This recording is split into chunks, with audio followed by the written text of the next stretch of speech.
Hello and welcome to the Post to Post podcast. This is podcast number 87. Yes, 87. Last week I said 87. It was actually 86. This week is 87. Joined here with Jason. We've got a lot of stuff to talk about, actually. A lot of news around the NHL. Some game recaps. So we're going to go through that. And I mean, there's a ton of stuff that happened in the past 2 weeks, really. And since you weren't in the last podcast, you have some news you want to talk about from the previous week that you didn't get to chime in on the last podcast. So we're just going to start off with the game recaps like we usually do, and then talk about some news. So the first game yesterday was the Islanders and Florida game. Islanders won 2-1, really a battle of the goaltenders. It was an awesome game. Greiss and Bobrovsky were both outstanding. The first goal by Barzal was beautiful.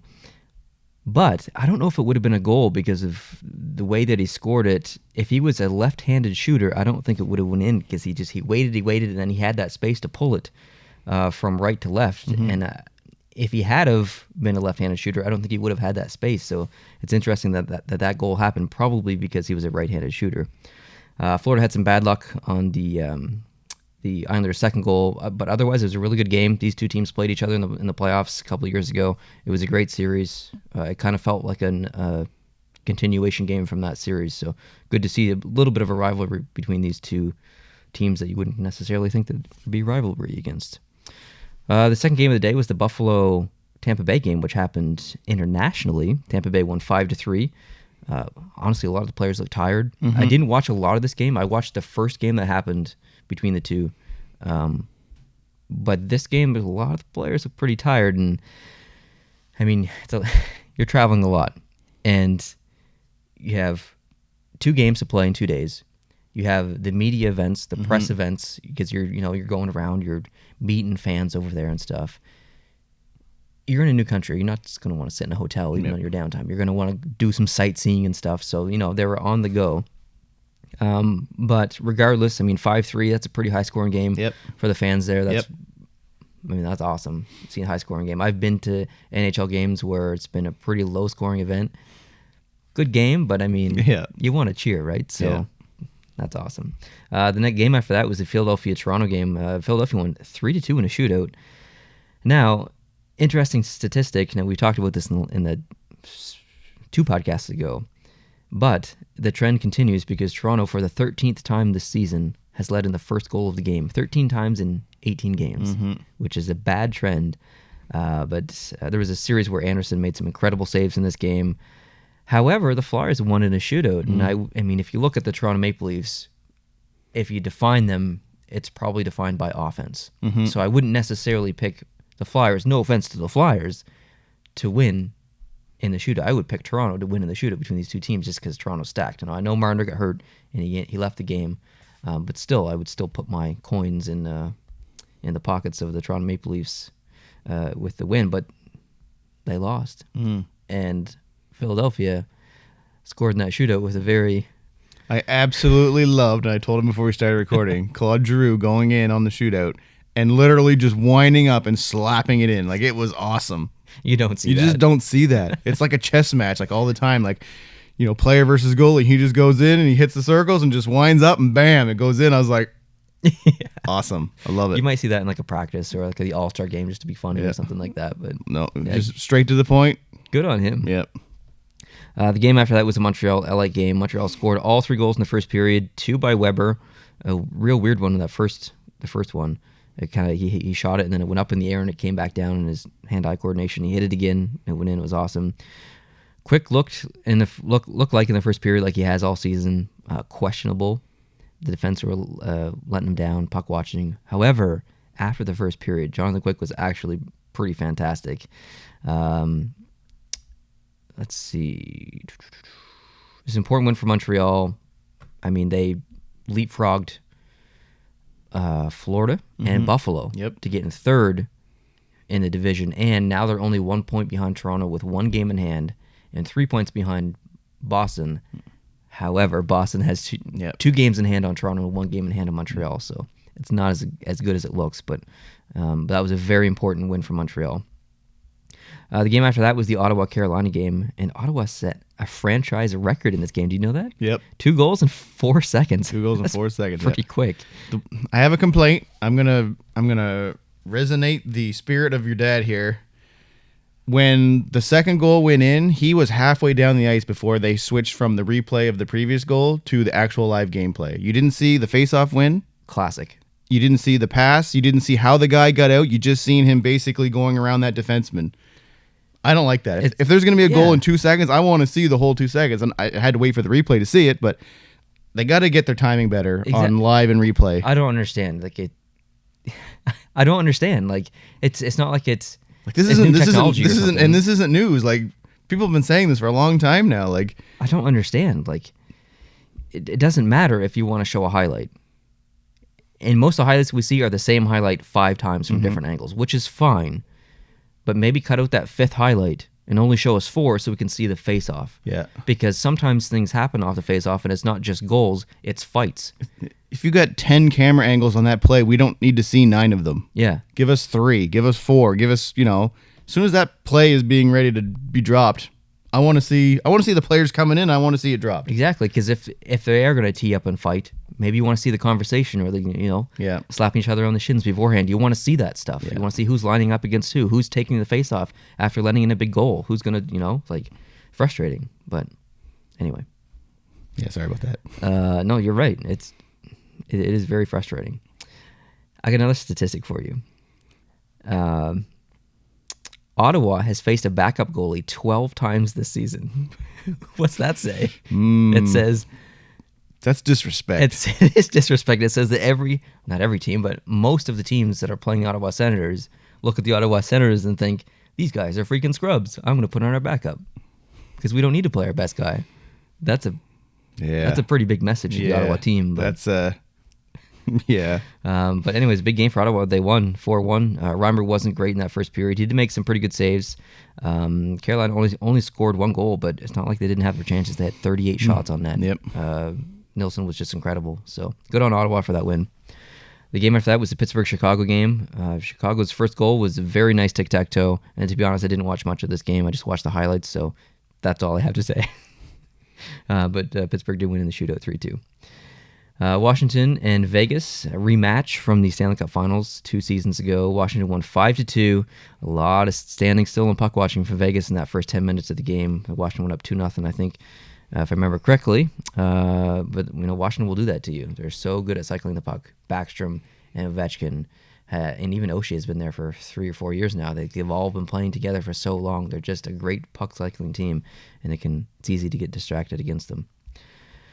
The Minnesota-Arizona game, to be honest, I didn't watch any of. I just watched the highlights. But Minnesota won 4-3. From what I could see from the highlights, the player coverage in this game was, on both sides, absolutely terrible. There were so many shots of players just being left wide open and then scoring goals from it. Like, on both sides, not just Minnesota, not just Arizona. Both teams were struggling a little bit in this one. And that was an important one for Minnesota because Arizona's been playing pretty decently lately. The Colorado-Columbus game was next. Colorado won 4-2. I don't know if you saw in the highlights, but Makar, on the Avs' third goal, the speed that Makar got in 2 or 3 strides was McDavid-like. He pulled away. I can't even remember who the player was, but he pulled away from the player. He was so quick in 2 or 3 strides. He probably gained a stick length. Wow. In 2 or 3 strides from the player back checking against him. It was really impressive. It reminded me a lot of McDavid. Korpisalo got super pissed in this game on 2 of the goals, tried to break his stick twice, especially on the last goal. I felt bad for him because the last one was just a kind of deflection. It wasn't his fault at all, but it's always fun when a goalie tries to break his stick. The game after that, the second last game of the night, was the St. Louis Blues versus the Calgary Flames. St. Louis won 3-2 in overtime. Here's a stat for you. David Perron becomes the 3rd player in Blues history to score 3 OT goals in 1 season. Wow. We're only like 17, 18 games in the season, and he's already tied the record. Yeah. The other 2 who hold this record is Doug Weight and Vladimir Tarasenko. So I have a feeling that David Perron might actually take over this record because there's 60-some games left. The 4-on-3 overtime winner by the Blues was impressive. They just took their time. They weren't ringing shots left and right and center. They were cycling the puck. They just stayed calm, waited for the right shot. They took the right shot and they scored on that shot. So good on the Blues for having some patience there. The San Jose and Nashville game was the last one. This was a surprising one for me. San Jose won 2-1 in the shootouts. Both goalies were pretty good, to be honest. Saros was probably the better of the two, but Jones made some awesome saves as well. I don't know if you saw the highlights, but Forsberg scored the first goal for the Nashville Predators. And in San Jose, the fans do some like a chant, like the shark or whatever. Yep. I think he did that on the ice and towards the fans looking up, which I kind of like and kind of hate. You do it, you mock the fans, you get under the skin of the players and the fans. Mm-hmm. That's cool. There's gamesmanship, that's fine. But there's karma. Yep. Because guess who won that game? Yep. The San Jose Sharks. And guess who was favored in that game? The Nashville Predators. So maybe some karma coming back to bite on Forsberg there. But the shootout went to 7 rounds. I mean, the goalies were awesome. So that basically wraps up the game recaps. Probably move on to some news. What's some of the highlights from this week? Okay, so I just got a little recap here of some of the things that happened this past week. They announced the Global Series for next year, the 2020. Nice. There's going to be a couple preseason games and a couple regular season games. So they're going to Germany and Switzerland for the preseason. So Boston Bruins will play Adler Mannheim in SAP Arena in Germany. So that'll be interesting. Nashville Predators will play SC Bern in Bern, Switzerland. So that's got to be huge for the fans and the players, obviously, of these teams to play against an NHL team. It obviously doesn't really mean anything, but I mean, some of those players on these teams probably idolize a lot of the players. And it's kind of like a measuring stick game in a way, because those teams are going to be giving everything they 100%, have. Yeah. So it's kind of cool. It's really cool, and it's important for hockey in that area of the world as well. So Boston plays Nashville. Mm-hmm. So for the regular season games, Boston and Nashville are going to open their season in the O2 Arena in Prague, which is a pretty cool way to open your season. Mm-hmm.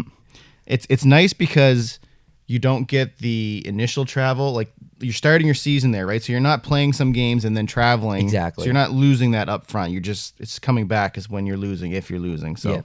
And then Colorado is playing Columbus. They're going to play 2 regular season games in Helsinki. So that's awesome. Cool. Yeah. So we're seeing a lot of regular season games now in Sweden and Finland and stuff, and I think that's important for the game. Now, I think I mentioned this earlier, or maybe I didn't, but the first game between Tampa and Buffalo wasn't a lot of bums in seats. Nope. There's a lot of empty seats, but the second game was packed. Yeah. Like the game last night was packed, so that was really great to see. But still, is this something that the NHL should worry about? We're bringing the hockey over there. It's important.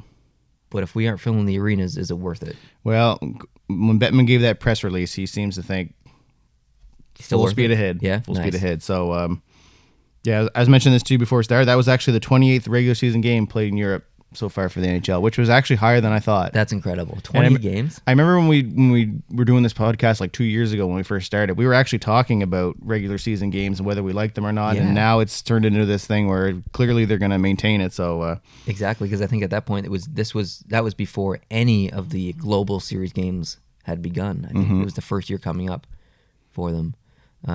But you made a good point about starting the season as your first game, because Tampa right now, that's right, they spent 7 days over there, but before they traveled over there, guess what they were on? A 5-day road trip. Yep. In New York, playing both New York teams, and then New Jersey. They played 3 games in 5 days, and then they got on a plane and went internationally for 7 days. And then they won both games over there. So that's the reason why I'm wearing the Tampa Bay merch here, is just a shout out to them. So, and they really needed that because they're struggling this year. So good on them. They also talked about a little bit about a future international game. So they plan to go back to Sweden in 2 years, like after this.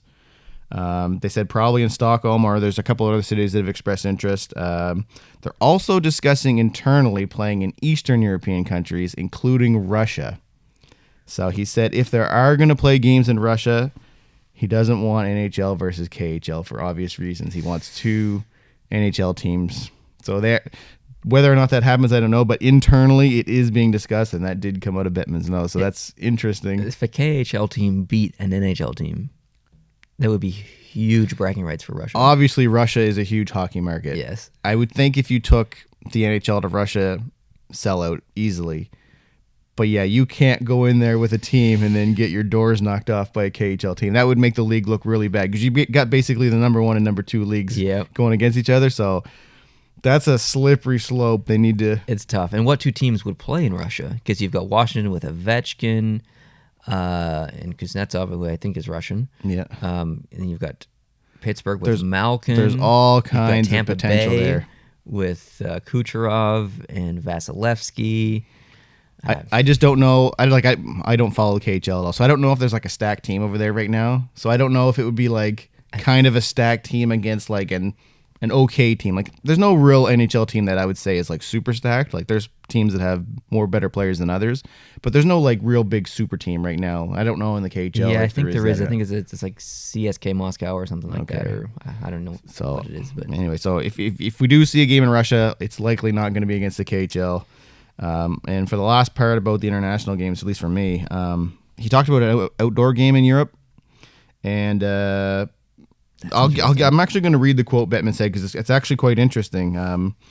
He said when they asked about an outdoor game, he said not one hand went up because the view was if we're going to bring the NHL experience here, let's bring the NHL experience here. So he's basically saying right there that the outdoor games are not the pristine NHL experience, which they're not. They're there for the fans.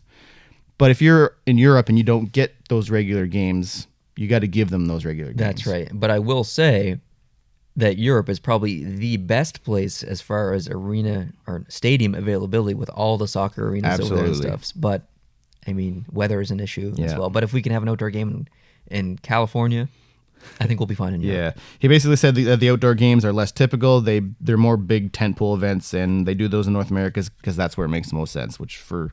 the games are already there. It's just like an experience. So basically, there's not much interest in Europe for an outdoor game, and that actually does not surprise me.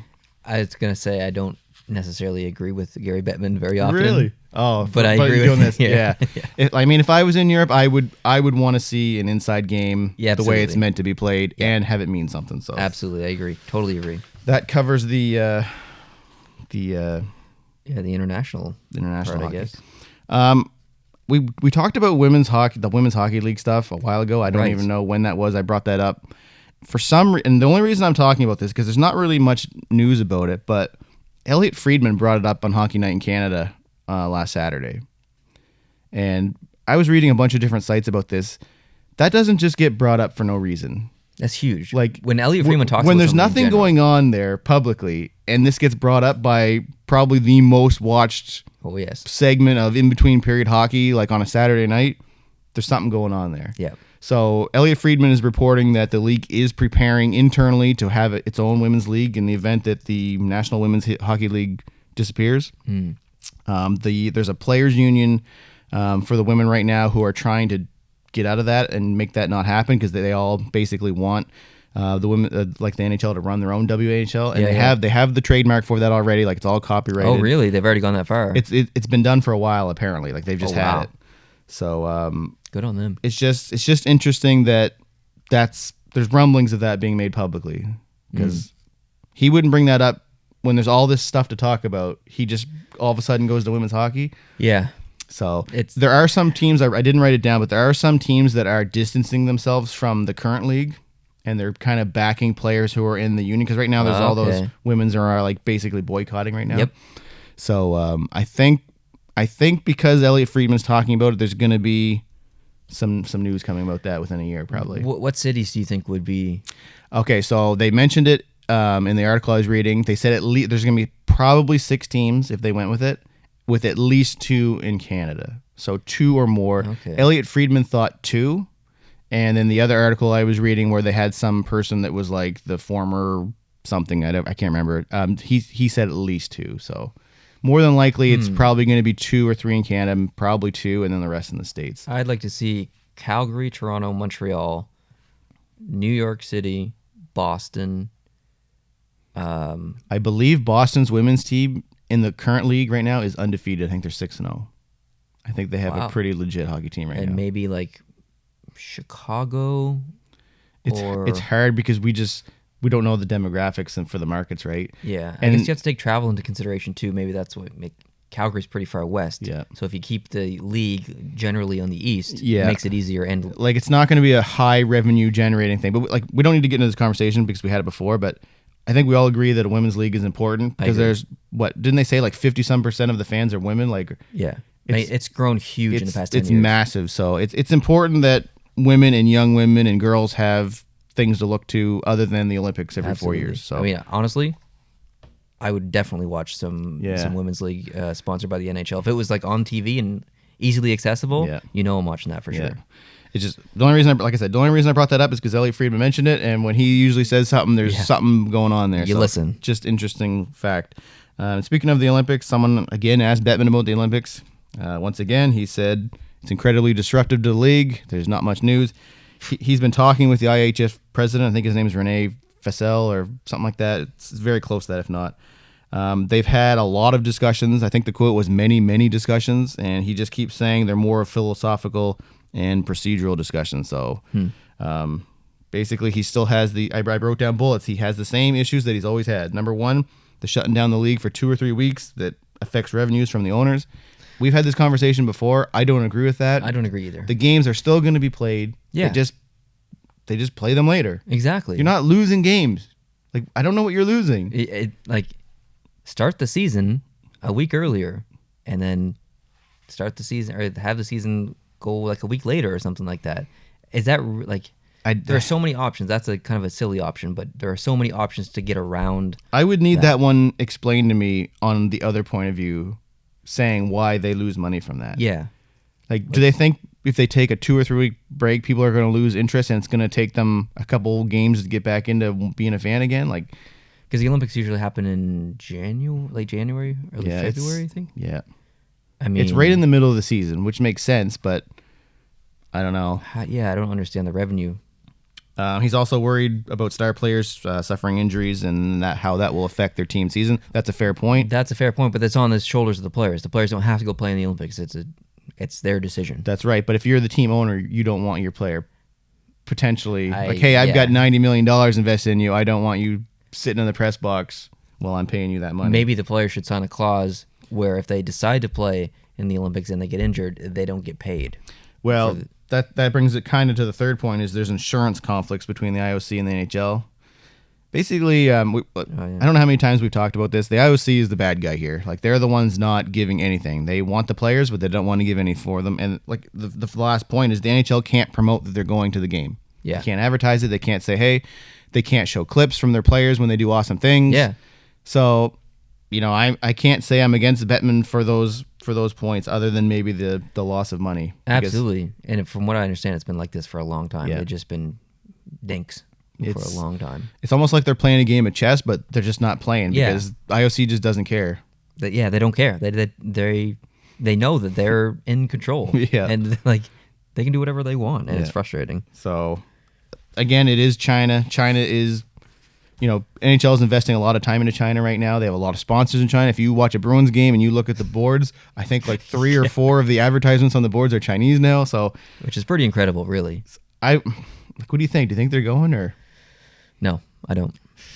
I thought when we had this conversation last time when they said they weren't going, that next time they would. I but agree. As this gets closer and closer, I'm kind of the opinion that he's just stubborn and he's going to stick to his guns. I feel like we're moving further away. Yeah. Like, because there's talk about the World Cup coming back maybe. Is that going to replace the Olympics? See, I like the World Cup. I think it's good. I don't think for me, it doesn't replace the Olympics. I agree. I agree completely, actually, because you get into finicky stuff like the North American team. Yeah. And then the Europe team, which has a bunch of different countries. I don't want to see a bunch of different countries play with each other on the same team. Everyone should represent their own country. That's the entire point. Yep. So let's fix that and go from there. So that's basically the update on the Olympics. Okay, this point here I threw in because there's a lot of fans, a lot of people like you, there's a lot of people like Kale out there. There's just tons of people who are into jerseys. Yeah, and I didn't know about this before you told me. A lot of YouTubers. This just came through last night, I think, or yesterday. So the Dallas Stars have a Winter Classic jersey. It's like a big D on it, right, with the stars going across. Yep. So they put in an order in January. Big D. They put in an order in January. And it was with their manufacturer. Now, I don't know who the manufacturer is. I tried to find this out. I don't know if it's Adidas or not. Everywhere I looked, it just said manufacturer. So it's got to be Adidas. Officially, I can't say it. It probably is, but on the record, I guess we can't say it. They never referenced Adidas ever. But they said like, you know, these jerseys have like felt on them and stuff, and they're kind of hard to make. But so in January of 2019, so basically a year ago, they put in a very aggressive order, was the quote. The manufacturer said this order is aggressive, but they thought there was going to be a lot of jerseys needed. So they put in this massive order, and they just found out that due to production issues, they're only getting a limited supply of that initial order. So the online sales of this jersey are already sold out. So if you don't have it, you can't get it, at least online. Now, in the shop in the arena on November 15th, if you're lucky enough to get in there first, they're going to have some available, like a limited supply there for sale. That's crazy. After that, you're basically SOL.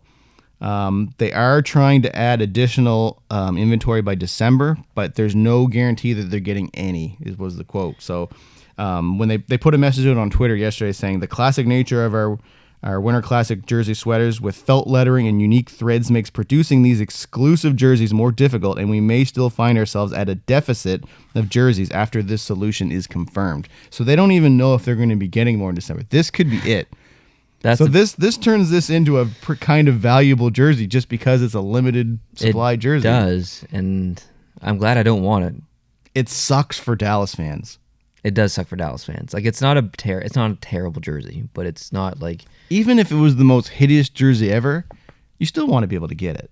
That's true. Absolutely. And when Adidas signed on it, I shouldn't say Adidas, when the manufacturer we don't signed know. on... We just don't know. And took this contract, man, you got to be able to deliver. And you try buying a Boston Bruins white jersey online. Mm-hmm. You try buying a Florida Panthers white jersey.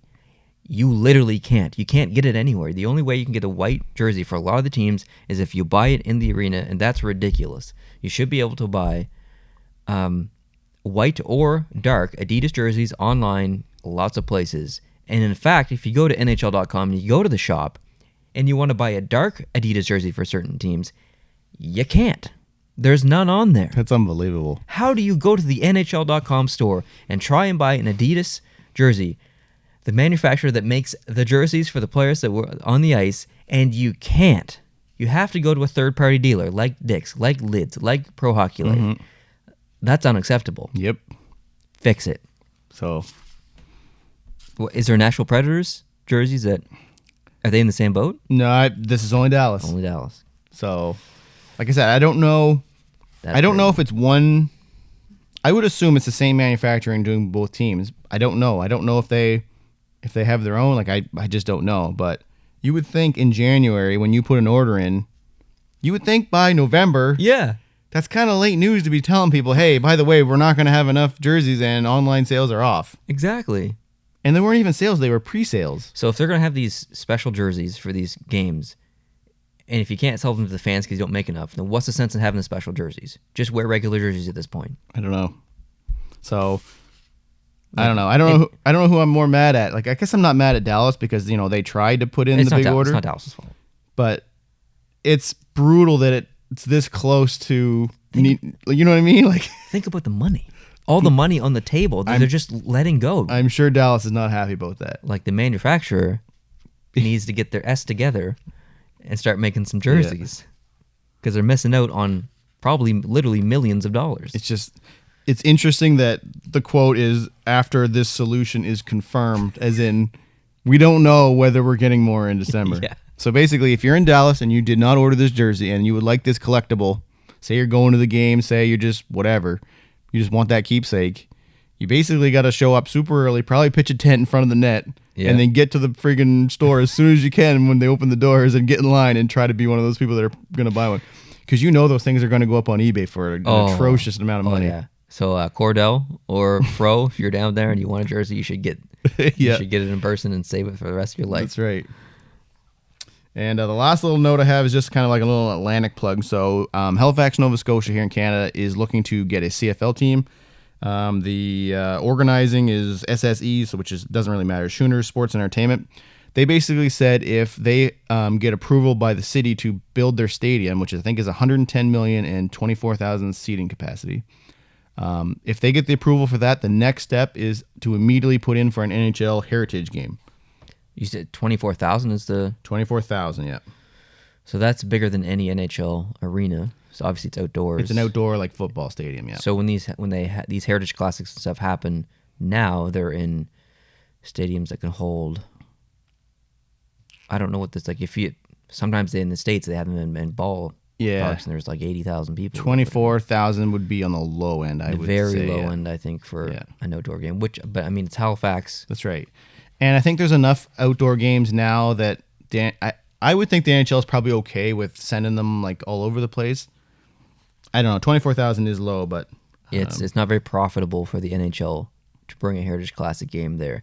And does it really mean anything? Like, what two teams are you going to bring there, and for what reason? Like, there's not really anything in Halifax that relates to the NHL other than Sidney Crosby being from Cole Harbour, which is basically Halifax. Like I said, it would be a Sidney Crosby or McKinnon. Brad Marchand. They don't care about Brad Marchand, Nova Scotia. I agree. So I don't think that matters. I agree. I mean, Al McCannis is from Cape Breton, which isn't. But let's Halifax, just say, so in December, they're going to get the notice of whether they get the go-ahead or not. There was a motion put forward to kill the plan to build the arena, and it failed. So they're at least got that far. So I guess next month we're going to find out whether they get approved. But if this gets approved and they do get that game, are we going on a road trip? Raise your hand if you're going to the outdoor game in Halifax. Heck yeah. So we'll have a little meet up there. And basically that's all I had for the recaps for the week. Just some stuff that you may not have read, kind of stuff that's just outside of the regular games. Yeah, that was awesome. I love the news. I struggled finding the news, so I appreciate you putting that together and talking about it. I have just a couple more things to touch on. 3 topics, really.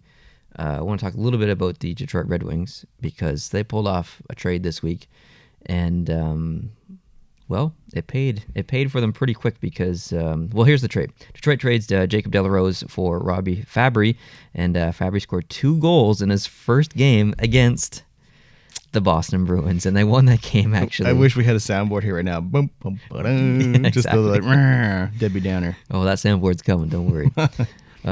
Both were assisted by Tyler Bertuzzi. Now, do you know the relationship between Fabry and Bertuzzi? I do not. So, Fabry got 171 points in 147 games in the OHL for the Guelph Storm. Do you know who played alongside him? I can assume, yep. Tyler Bertuzzi. Yep. And Tyler Bertuzzi had the primary assist on both of Fabry's goals against Boston. So there's a history there. There is a history there. There's chemistry there. That's maybe a part of the reason why the trade happened. So, good on Fabry, good on Bertuzzi. Fabry came in the league, looked really, really good. Suffered some concussions, struggled a little bit since then, obviously. So hopefully he finds his spot in Detroit, and Detroit needs it as well. So, do you think when they're scouting players like that, they actually talk to players that people may have a history with, or do you think it's all just done through the scouting and like the front offices? No, I think there's definitely conversations had. Like maybe like if they're looking into him and say, hey, this guy's played, quite well with this other player. Let's go talk to him and see what he thinks. Or, like, do you think there's those kind of conversations, or does that mean like, hey, if we're talking to you about potentially bringing a guy in, that also means that someone's going out and they don't want to tip their hand at that? I'd like to think that happens all the time for the high-profile players, like the captains on the team. Absolutely. I'm pretty sure it does for the high-profile players. But for Tyler Bertuzzi, like, there's a bit of risk talking to the younger players because who are they going to talk to? How is that going to get out into the media? Like, so there's a bit of a risky decision there. But I would assume that they had a conversation with Tyler Bertuzzi asking about the character and playing styles of Fabry. Obviously, they already know because they're scouted himself, but still, I'd like to think so. It'd be nice to know that answer. I wish we could know that stuff. But anyways, good on Detroit for that trade. I just want to talk a little bit about injuries. There's been some wild and crazy injuries, frequent injuries lately. Like yesterday, there was 2. There was the one in Boston. Well, the one in Ottawa. Okay, I want to talk about that right at the top, if you don't mind. Okay, so not yesterday, but the past Saturday when you were in PEI, you were actually doing the podcast that day. So that game actually happened after the podcast may have even, it was already filmed by the time the games were played. So Boston was playing Ottawa, and there was an injury on the ice. The guy's name was Scott Sabrin. He was on the ice for, I think, 11 and a half minutes. We don't see that often. Like, people get injured and stuff, but so that's scary. When I was watching that, you didn't see the play on the ice when it happened. And it took forever for them to actually give an angle that showed what happened. And in a way, I was kind of hoping it wasn't, because this guy was laying on the ice. His leg was kind of twitching out. There was blood everywhere. So you were just thinking, like, this must be too gruesome to show on TV. That's why they're staying away from it. So maybe they just didn't have a good angle, and it took them a while to find one, because it just looked like he was coming in to lay in a hit on Backus, and Backus didn't even do anything. He just braced himself. Yeah. The two heads collided, and I think he was unconscious as soon as that happened, and then he went face first right on the ice. And we've seen that with, was it George Peros or someone on Montreal? Same thing. Yes, in a fight with Colton Orr, I think. Yeah, I think it's Colton Orr. Yeah, and he just unconscious and then face first on the ice. Yeah, that was scary. So he's got a fractured nose now, and he's got a big cut like going across his eye. He doesn't look very good. He's still on the IR. They thought maybe he'd be back this weekend, but that's crazy. Man, that's aggressive. Yeah, wow. So I think he's still going to be a little while, but I thought when that play was going on that they were deliberately muting the arena volume. Oh, really? Because it was so quiet. The announcers were kind of like talking like this, like, yeah, this is really bad, like just kind of soft voiced. But then every now and then you heard like someone say something in the audience. So you realize like, hey, this is, and I've never seen players from both teams be so concerned immediately. All the players left the bench. And and Backus was crying basically I'd say half the time. Like he got pulled for concussion protocol, but it almost looked like he was ready just to go take a timeout himself when he was sitting on the bench.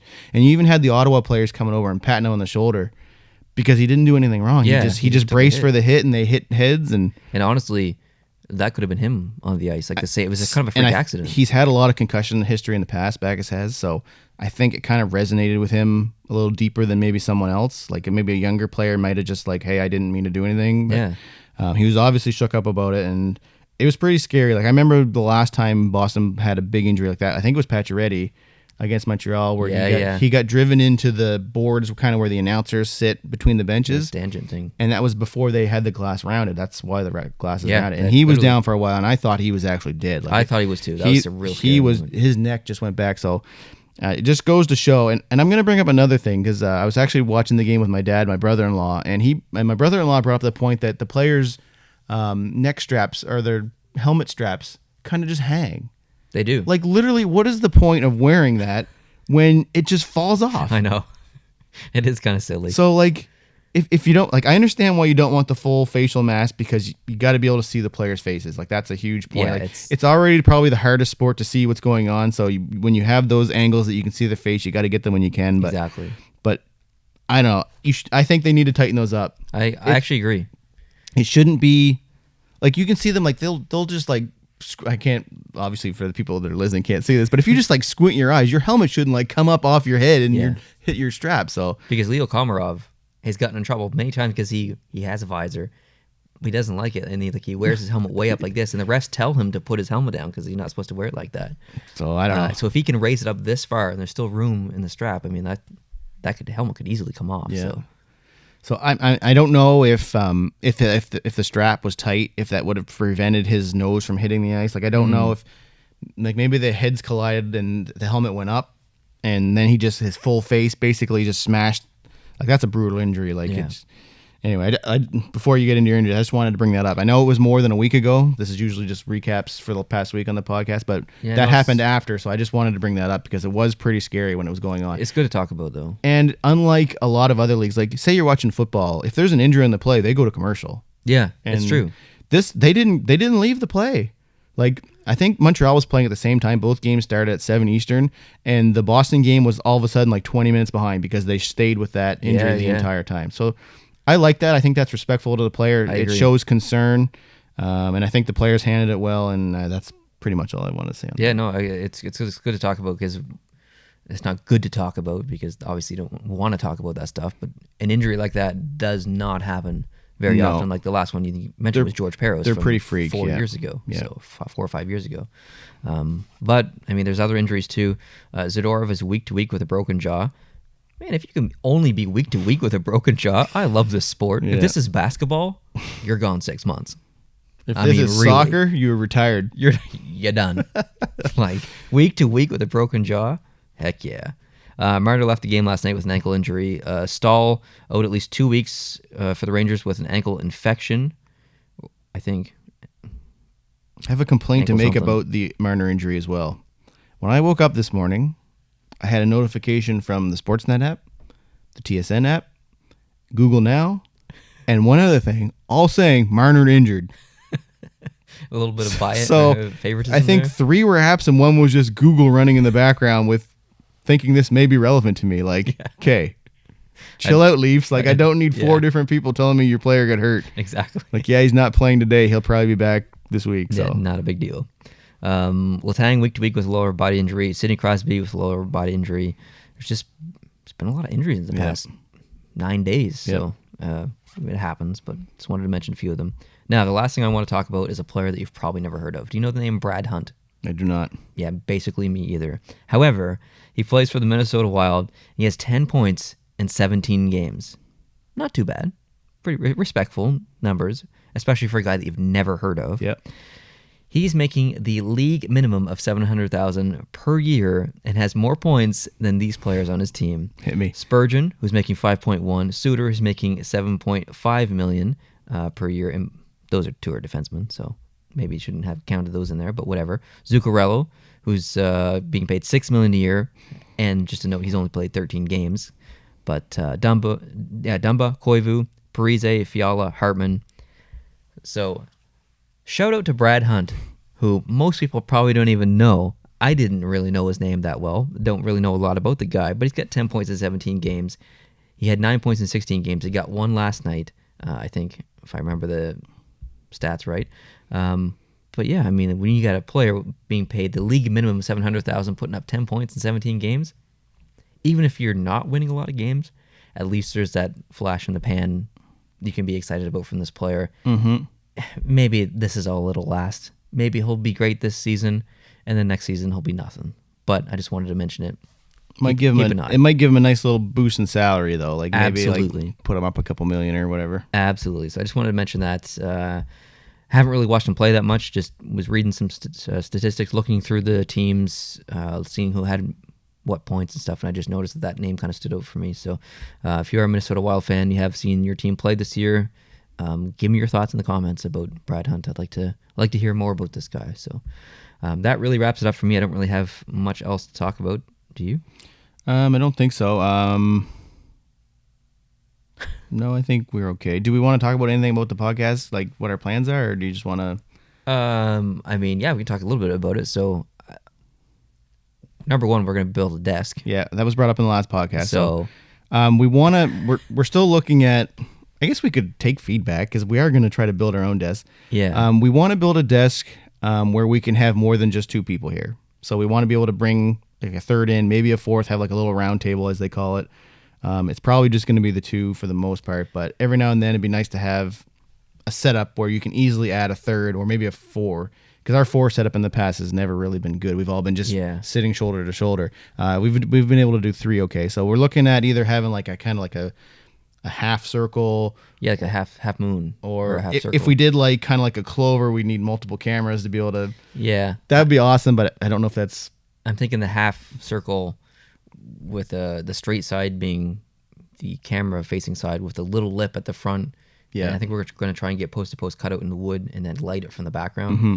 But the main reason we're putting that little lip in there is to actually, like, I don't know, to hide all this stuff. There's a huge mixer here. There's cables. If you're just listening, you obviously don't know. But if you're on YouTube, it's pretty messy. It's kind of just a table with wires going everywhere, and so we just want to clean that up a little bit for the people that do watch. Yeah, and right now we're using a green screen, so that's going to go. We're actually going to put up drywall here and kind of shoot in the corner. We're going to try to create a set. Yeah, we're going to basically create a set. Obviously, it's going to take some time. It can't happen overnight. Tables, well, maybe drywall. Drywall is probably one that'll have to be done soon, and then the desk. Now, I don't have much construction experience, and I don't think it's going to be an interesting project. But, we actually want to film it? We should film it. I was just going to say, we should film it and put it up on the second channel. Put it up on the second channel, just to show, because I'm sure there will be like headache and triumph, both. Oh, absolutely. So there's going to be it's definitely a do-it-yourself kind of project. So if you're interested in seeing that video, let us know, and we will definitely put it on the second channel, or we'll attempt to make a video about it, and we'll probably start that. That's really up to you, and whenever you want to start it. Whenever, I guess. We should model what we want to look like. Yeah. Which I can do. And then we'll figure how much it's going to cost. I was looking. Make sure we have the right tools. I was in Home Depot last night looking at prices. I think what was it? I it's like $37, I think, for a couple sheets of, I think it was 10 sheets of drywall, I think, for 37. Maybe I wasn't looking at the right one. Okay. I mean, that's I got a whole bunch reasonable. over there too. So That's pretty reasonable. Yeah. So I'm not worried about the price of things, but yeah. we need to figure out what materials we need, and obviously the tools. Yeah. I think we'll be okay on the tools, just using the tools and tools and learning. turning what's in here into a physical thing. Yeah. So yeah, the goal is it'll seat eventually 4, hide the mess, and then everything will progress from there. The wall, the background will turn into kind of a corner, and we'll have just like memorabilia and we'll have like shelves fun and stuff, and like like we'll be jerseys hanging and stuff. But that part's going to take a little bit longer. Yeah. We're probably talking 6 months from now until finished set. Probably there may be new additions each week or something, but that's really the goal right now, is to get that desk made, because this, I mean, no offense, this is old. This is a bit of an old desk, and you can't tell on camera, but it's each corner of the desk has a bucket under it, because these new seats that we bought, we have which new are pro, we have new podcast seats. New podcast seats. They go up and down and stuff. They're really comfortable. These seats were really the first addition to the new set, and we have a third one over there for a guest. But yeah, the table is it's pretty high on the list to get sorted. So we're basically just trying to freshen things up now that you're back in Fredericton, just kind of like the next phase of post to post. If you you can't even really call it that, but basically just moving things forward. Just a permanent spot that, because it's a bit cumbersome trying to set all this stuff up every time and stuff, and the green screen is not great. It was fine for it. Just like you said, it limits what you can wear. Like you can't wear green stuff. Can't wear a San Jose Sharks jersey because it makes it look blue. Can't wear a Dallas Stars jersey. So it's frustrating. But that'll happen hopefully soon. We can start on the table this week or next week or whenever. At least get it modeled and figure out what we actually want and agree on it, and then we can go from there. I think for the podcast structure, we're still talking about it, but we're looking at it's continuing to do the game recaps like we do, and then we're looking at having like a couple big topics we talk about. So like we want to have like the relevant conversation to Saturday night, and we also want to have relevant information to what happened that week. But we also want to have like a big topic or like a topic or 2 or 3 that we talk about with us or maybe with a guest, where that's basically kind of the focus of the podcast. So the recaps and the weekly news are kind of just a given, like that will happen every time.